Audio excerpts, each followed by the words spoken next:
వ్యాపారంలో చైనాకు ప్రత్యామ్నాయంగా ఎదగడమే తమ ముందున్న లక్ష్యమన్నారు తెలంగాణ సీఎం రేవంత్ రెడ్డి.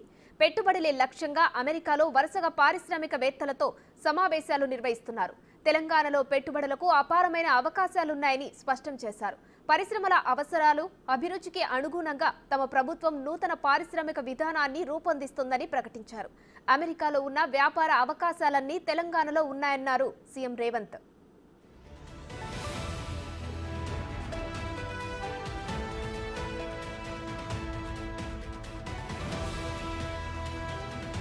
తెలంగాణను పెట్టుబడులకు గమ్యస్థానంగా మారుస్తామన్నారు సీఎం రేవంత్ రెడ్డి.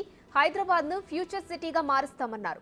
అదే భారతదేశ భవిష్యత్తుకు చిరునామాగా నిలుస్తుందని రేవంత్ అభిప్రాయపడ్డారు. దేశంలోనే జీరో కార్బన్ సిటీ హైదరాబాద్ లో ఏర్పడుతుందన్నారు.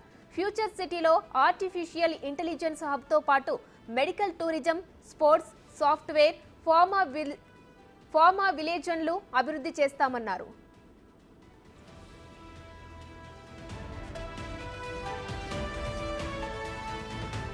తెలంగాణలో వ్యాపారాలు, పెట్టుబడుల విస్తరణను సులభతరం చేస్తామని సీఎం ప్రకటించారు. అటువంటి సరికొత్త ఆలోచనలతోనే కొత్త పారిశ్రామిక విధానాన్ని రూపొందిస్తున్నట్లు తెలిపారు.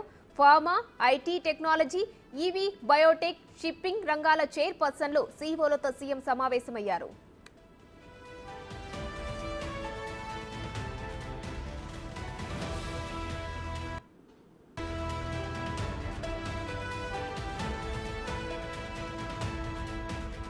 హైదరాబాద్ తో పాటు తెలంగాణ రాష్ట్రాన్ని పారిశ్రామిక క్లస్టర్లుగా విభజిస్తామన్నారు. భవిష్యత్తు ప్రణాళికలు, తెలంగాణ చరిత్రపై సీఎం ప్రజెంటేషన్ ఇచ్చారు. పెట్టుబడుల గమ్యస్థానంగా దేశంలోనే అందరినీ తెలంగాణ ఆకర్షిస్తుందన్నారు.